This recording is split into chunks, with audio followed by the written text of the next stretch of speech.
দীর্ঘ ১৪ বছরের সংঘাতের পর বাশার আল আসাদের পতন এবং তার পরিবারের দশকের পর দশক ধরে চলা শাসনের অবসানের ১ বছর পূর্তি উদযাপনে মেতেছে সিরিয়া।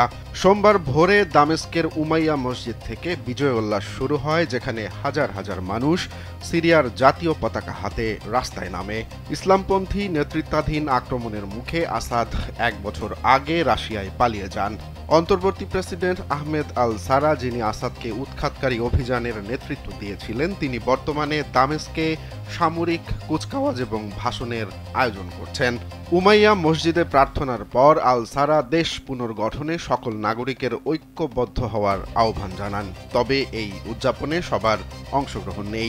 স্যান্ডেলিনা সো, রূপচর্চায় আভিজাত্য। আসাদ পরিবারের গোষ্ঠী আলাওয়াইট ধর্মীয় সংখ্যালঘু নিপীড়নমূলক নতুন কর্তৃপক্ষের বিরুদ্ধে প্রতিবাদ জানিয়ে আজকের অনুষ্ঠান বর্জন করেছে। অন্যদিকে উত্তর পূর্ব সিরিয়ার অংশ নিয়ন্ত্রণকারী কুর্দি প্রশাসন নিরাপত্তা উদ্বেগের কারণ দেখিয়ে রবি ও সোমবার জনসমাবেশ নিষিদ্ধ করেছে। তারা তাদের আঞ্চলিক স্বায়ত্তশাসন বজায় রাখতে সচেষ্ট। এছাড়াও ধর্মীয় সংখ্যালঘুরা গত ১ বছরে একাধিকবার হামলার শিকার হয়েছে এবং ইসরায়েল সিরিয়ার ভূখণ্ডে হামলা অব্যাহত রেখেছে।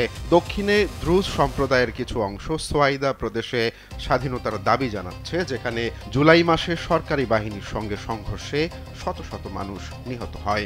ইউরোপীয় কাউন্সিল প্রেসিডেন্ট অ্যান্তনিও কস্তা সিরিয়াকে স্থিতিশীল এবং অন্তর্ভুক্তিমূলক ভবিষ্যতের দিকে এগিয়ে যাওয়ার জন্য ইইউ এর অব্যাহত সমর্থনের প্রতিশ্রুতি দিয়েছেন। আল সারা পশ্চিমা সমর্থনও পেয়েছেন এবং গত মাসে তিনি ১৯৪৬ সালের পর হোয়াইট হাউস সফরকারী প্রথম সিরীয় প্রেসিডেন্ট। বিভক্ত জাতি, চলমান চ্যালেঞ্জ সত্ত্বেও আসাদ পরবর্তী সিরিয়া নতুন করে পথ চলার চেষ্টা করছে।